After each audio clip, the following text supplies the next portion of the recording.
The file begins. March 2026.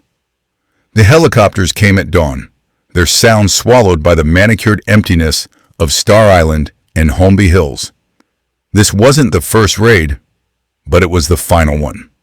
An exclamation point in a story that had long since abandoned punctuation for the cold finality of a period. Federal agents didn't just breach the gates of his mansions. They performed an autopsy on two empires built of concrete, glass, and fear. They weren't looking for contraband anymore. Pause. They were collecting ghosts. The industry that once orbited him now watched from a safe distance, a galaxy of silent, nervous stars. His name became a liability, a contagion. The silence from his so-called brothers was the loudest sound of all. This was the anatomy of his exile, executed with the sterile precision of a state-sanctioned demolition. The verdict was in long before the trial. The raids were just the collection of the body. The paperwork that followed was an avalanche in slow motion. An inventory of sins, bound and notarized. The civil suits of late 2025 were just the tremors. By early 2026, it was a landslide. The accusations formed a horrifying pattern, a blueprint. They spoke of hotel rooms, private jets, and recording studios as hunting grounds. The plaintiffs were no longer just anonymous figures. They were a chorus, each voice adding a new, damning verse to a song he could not stop. His carefully constructed image, a monument to black success, crumbled under the sheer weight of the testimony. It revealed the dark machinery beneath the spectacle. He was now a man surrounded by lawyers and ghosts. The king of communication left with no one to call. The loneliness was palpable. A fortress of wealth with an army of one.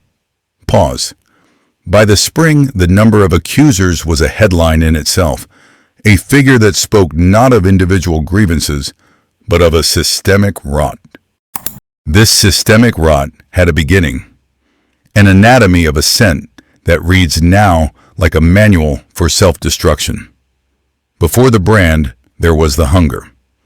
A raw, unrefined ambition forged in Harlem, sharpened at Howard University, and unleashed on an unsuspecting music industry.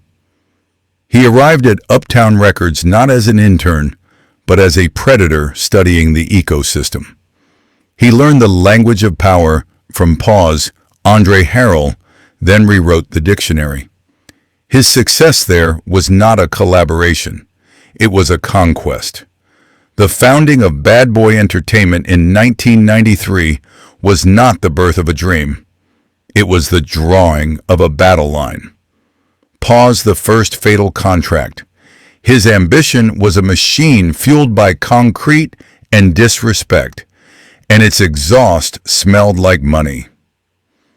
The early hits were the foundation stones of an empire built on a fault line, a legacy whose brilliance was matched only by the darkness it cast. Then came the rain, absolute, unquestionable. The mid-90s did not just belong to him. He terraformed them in his own image. The architect of this new world found his voice in Pause, the notorious B.I.G., the crown jewel of the enterprise. It was a partnership of immense gravity, a king and his kingmaker, both convinced of their own divine right to rule. This was the era of shiny suits and unapologetic opulence. A baptism in champagne that served as a public ritual, washing away the grit of their origins with the gloss of new money. The glamour was a high-gloss varnish over splintering wood. He wasn't just selling music. He was selling a meticulously packaged form of ascension, a fantasy of invincibility. And for a time, he believed it himself. The parties were louder, the jewelry was heavier, and the consequences seemed a distant, abstract concept. Pause, until the bullets started to fly. The coastal feud was the first invoice for his hubris, a bill that would be paid in blood, not dollars. The blood dried on the asphalt of Los Angeles, but the stain seeped into the foundation of the empire. An era had ended. A new one began, marked not by creation, but by preservation. The early 2000s were an exercise in damage control, a performance of normalcy. But the rot had already found a crack. Pause. December 27th, 1999. Club New York. The incident itself was a messy collage of nightclub bravado, spilled drinks, and the cold, hard fact of a firearm. What followed was the first true inventory of sins. The trial was not about guilt or innocence. It was about narrative control. Pause. Combs, dressed in immaculate suits, looked less like a defendant and more like a visiting monarch, inconvenienced by local customs. He was acquitted.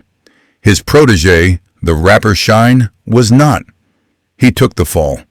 A 10-year sentence for a king's misstep. This was the fatal mistake, but not in the way you think. The mistake wasn't the gun.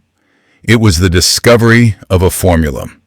The realization that another's future was a negotiable price for his own. A human shield, clad in another man's prison jumpsuit. Pause.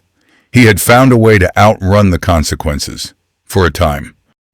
For 2 decades the formula held. The silence of others was the mortar holding his kingdom together. Then came the reckoning, not as a police raid, but as a 35-page document filed in federal court. The lawsuit from the singer, Cassie Ventura, was not just an accusation. It was a detailed anatomy of a gilded cage, a post-mortem audit of a decade-long relationship conducted while the subject was still breathing. The allegations were a catalog of control meticulously documented. The forced encounters, the surveillance, the violent rages followed by lavish gifts. A cycle of abuse polished to a high-gloss, marketable shine. The public persona, that of a benevolent patriarch of culture, began to hemorrhage credibility. The lawsuit described a man not building an empire but a bunker, a place where his power was absolute and unaccountable. Pause. The case was settled in a single day, a fortune paid for silence. But the sound of the lock on his crippled fate had already clicked shut. The world had heard the testimony, and the most damning evidence, a silent film of hotel horror, was still waiting in the wings. That silent film arrived, not in theaters, but on the cold, indifferent screens of the entire world. The hotel corridor footage wasn't just evidence. It was a public autopsy of a myth. For years, Combs had sold the world a carefully curated fiction of black excellence and opulent power. Now the raw footage showed the source code of that power. Brutal, primal, unmasked. Pause. The fallout was not a negotiation. It was an amputation. Brands that had paid millions to be associated with his name now paid millions to erase it. The charter school he founded, once a monument to his civic redemption, scrubbed his name from its walls like a graffiti tag. His spirits brands, the liquid gold of his empire, became poison on the shelf. The invitations stopped. The calls went unanswered. A self-made king found himself in exile in his own kingdom. His legacy, once planned as a testament written in gold leaf, was now being rewritten on legal pads in the Southern District of New York. The government had become the final biographer, and their audit was just beginning. The trial was no longer about guilt or innocence. Pause. It was a public inventory of sins. The sentence was 4 years and 2 months. A precise, almost surgical number for such a messy, sprawling ruin. The most severe charges evaporated in the jury room, yet the verdict was an epitaph all the same.